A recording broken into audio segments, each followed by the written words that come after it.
Towards the end of the game, Pat, we saw Derry pull away a couple of scores. I know Joe was very anxious, it was very tight, but Derry got those scores towards the end of the game, and this was kind of what they showed, like their ability to kind of a little bit of composure, maybe. We did, and we got some lovely points kicked. Paul Finlay and Thomas Freeman from Monaghan kicked lovely points. The Bradleys got lovely points. This is a fantastic point, and like I said, there's only one way to beat the blanket defence. If you have a wind, you go over it. And like I said, 45, as Colm said earlier on, 45 metres, 40 metres, over the bar. But the bottom line is a forward, the good forward. The first priority of a good forward is when you get the ball, look at the goal and have a shot. That's the first priority. That's Paddy's main priority when he gets the ball.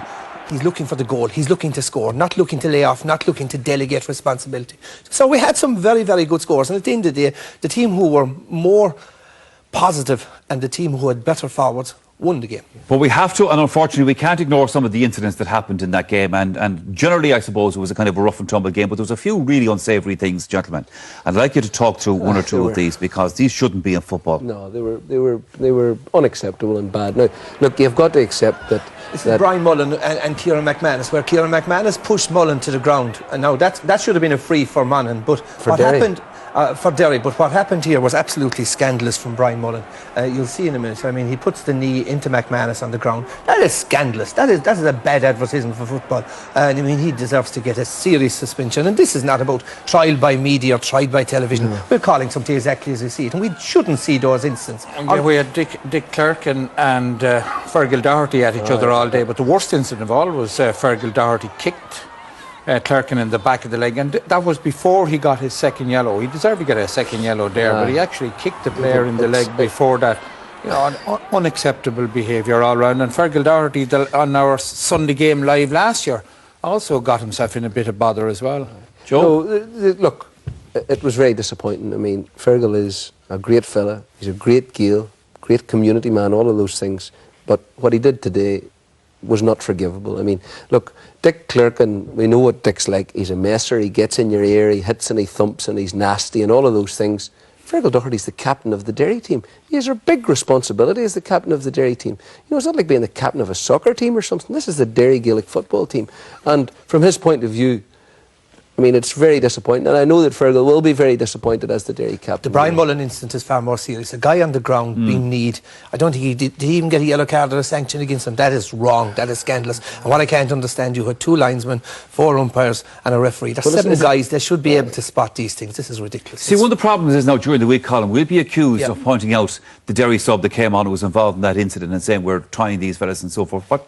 How would you answer that? These incidents are taking place. You can't brush this stuff under the carpet and pretend it doesn't happen. The fact that it's shown on television only highlights it. But, the officials have to do their job. And there were so many incidents happening all over the pitch. There was one incident where it showed a row taking place in the Derry goal mouth while the ball was right up the other end of the field. Like, in fairness, what's a referee supposed to do in cases like that? In the end, I'd say Jimmy White was inclined to throw up his hands and say, what can I do? He could have issued another 3 or 4 red cards. I thought he refereed the match very well. I tell you, he's a great ref, because, I mean, even yesterday, I was playing for the over 40s yesterday against Dublin, and the ref was thinking, knew exactly the game. And you always know a ref who knows the game when he doesn't let the forward or the defender buy that old handy free, where the hand comes in, he pulls it and he dives. And today, on a number of occasions, he waved to play on. I thought, that an overly fussy referee would have completely destroyed the game today. Jimmy did his best in very difficult circumstances. But it goes back to... I thought he was pretty good today. Can I go back to... think so? Can I go back to systems? I blame... When England won the World Cup rugby a few years ago, Clive Woodward was the coach, and he did it by paralysis by analysis, where he concentrated on stopping the opposition from playing, and that is what we've carried on to Gaelic football now, where plan A is to stop the opposition from playing. It's negativity is being fed in, and it was negativity there. Negativity to cancel out Thomas Freeman, negativity to cancel out the 2 Bradleys up front. And as long as you have negativity in the game, we have to change this mindset and get more positive. Agreed, the result, the end justifies the means, but we must encourage more positive play. We must encourage more open play, and we must protect the skillful ball player. Well, the one fact out of it is that Derry go on in the Ulster Championship. They'll meet the winners now, obviously, of next week's game, which is live here on the Sunday game, live between Armagh and Tyrone. Are they good enough to come through another round? Well, look, it's been a massive boost for Derry. I mean, there was a lot of nerves in the county because it was Damien's first game. People had seen all year the incremental improvements in the system. It was a big disappointment to lose Lockhart, Muldoon and McCusker. I mean, we can't afford to be without them. But today, to lose a man with 15 minutes to go, your captain, someone so influential, to push on through and to win the game, I thought emphatically in the end, because the best team pushes through in the last 10 minutes. That's where a game's won. It was very, very heartening from our point of view.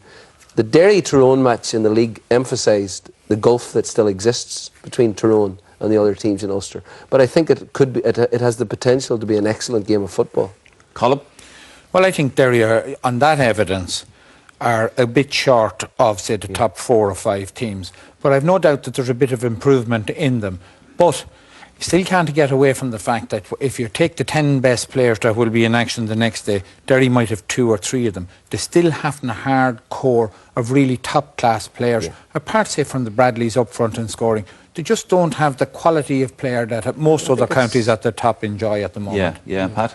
Yeah, I would agree with Colin. I was disappointed with Derry in the league final, and I was disappointed with Derry today. I thought earlier in the league that we saw signs of maybe more variety in their play and that they were more of a team, that they weren't dependent on Paddy Bradley anymore. But all I've seen today, they're still too dependent on the 2 Bradleys, and if you're dependent on the 2 Bradleys, you're never going to win at an All-Ireland against top-class defences, full stop. OK, lads, that's